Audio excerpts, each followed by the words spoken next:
something. I can't remember what his last name was, Jay Porter or whatever. And so during the scene, I thought I'm supposed to be relating to these people, and of course, you know, they didn't give him a name, so I said, well, Jedediah. And, well, the writers kept the name for him throughout the rest of the series, and he... and poor Michael wasn't sure whether he dubbed this name Jedediah.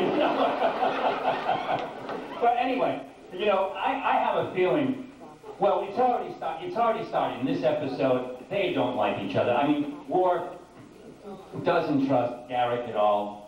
And Garrick is still wondering why they've made Worf a regular... Oh, excuse me, why that?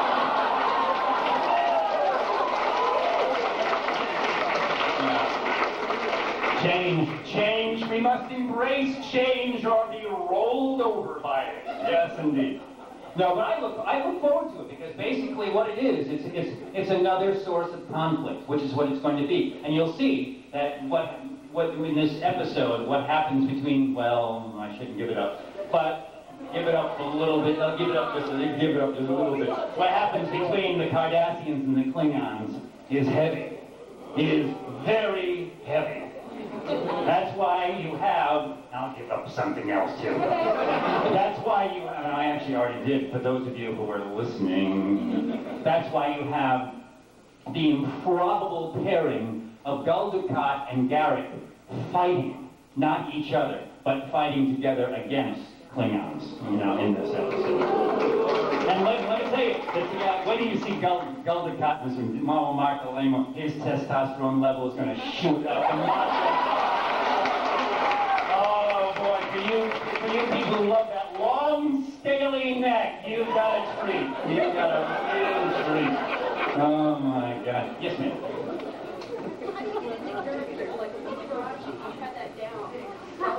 How do I get into characters like Liberace?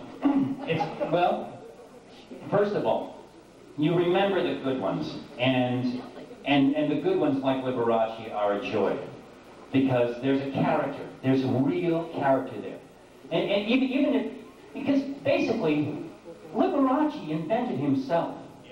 It was a total invention. I mean, he was a consummate actor, except he worked with just one character called Liberace. And that's what an actor does.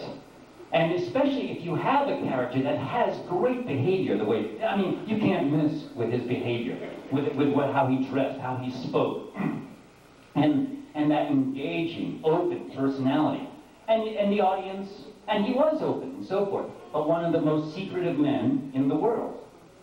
So, you know, how do I get into him is, with Liberace, it was easier than most, because he was such a public, that personality was so public that I got all his old TV shows, all his TV specials, his movies, and just studied him from that point.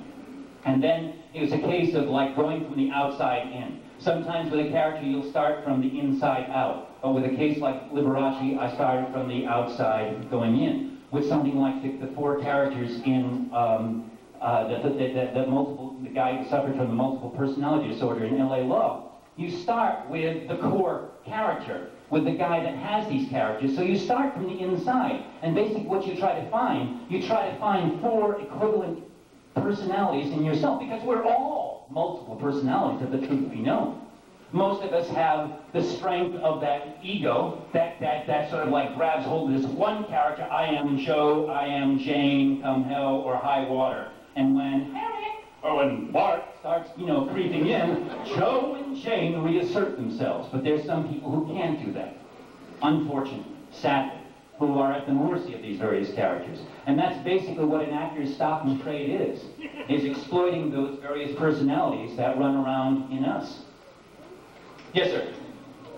Are you looking forward to the Garrick action figure?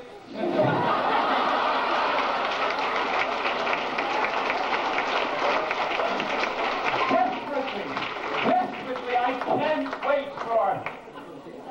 Look, Garrick.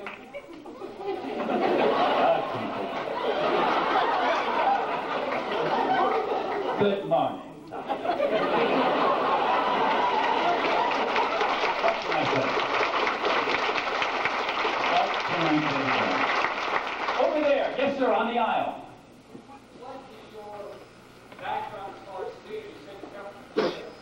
Yeah, I was, oddly enough, classically trained at a drama school in England. I got a Fulbright to study acting when I got out of college.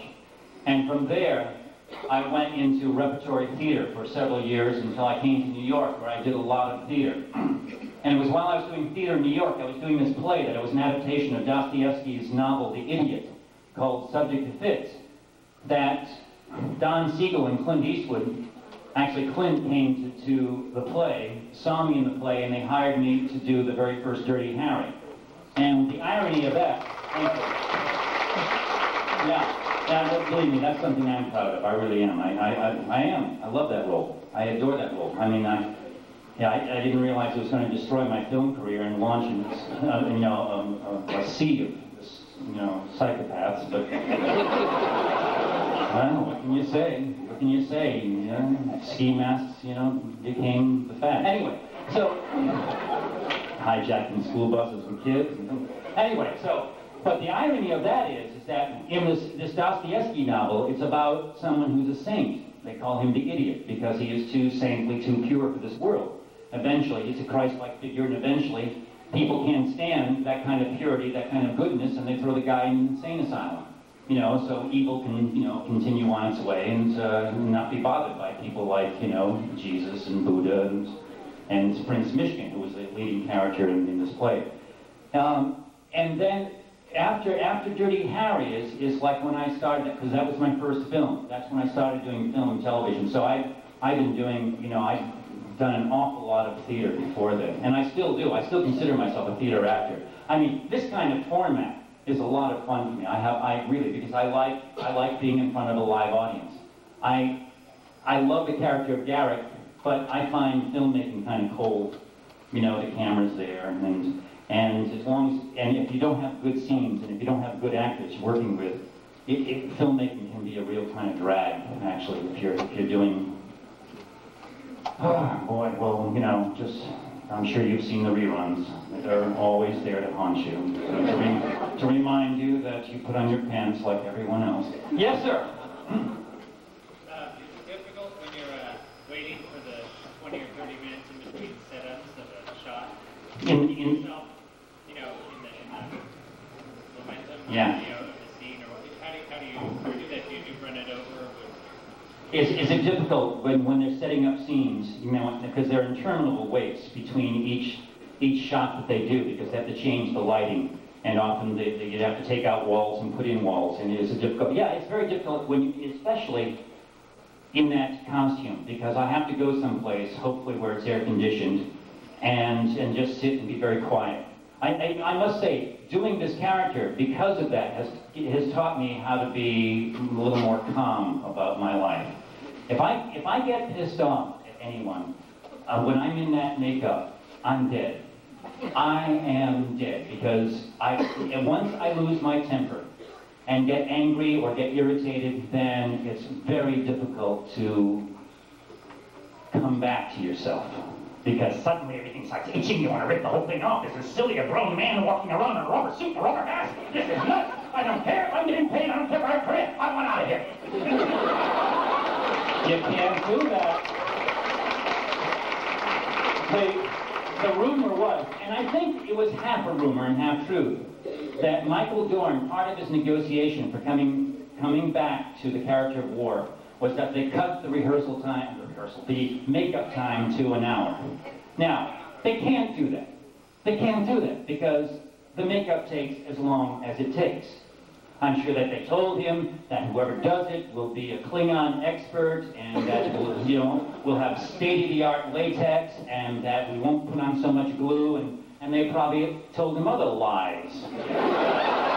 The check is in the mail, Michael. Well, that wasn't a lie. That was, I think, part of the carrot.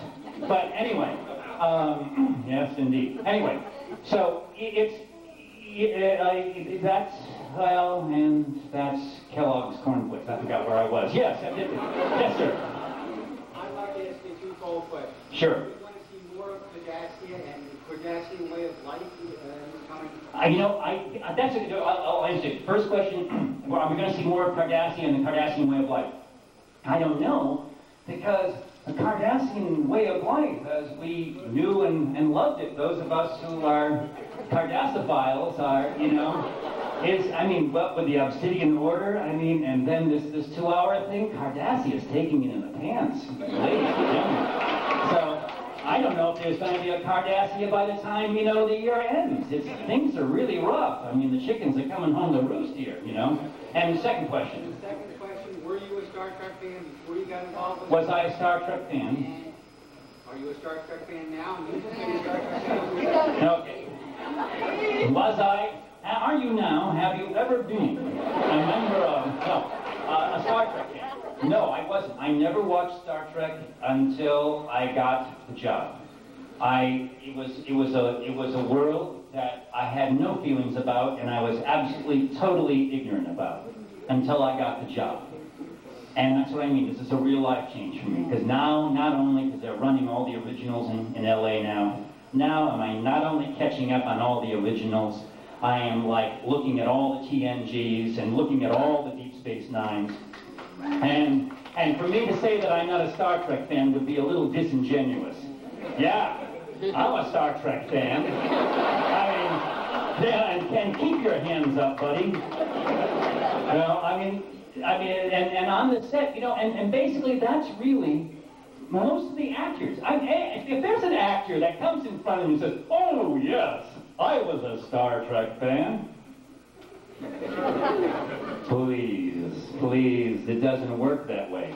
It doesn't work that way. An actor comes off the street, looks at this thing, oh, Gork. Okay, Gork is a 900-pound alien from the planet Xeno, and 4 mouths, and he has multiple arms and legs. Okay, how do I play that?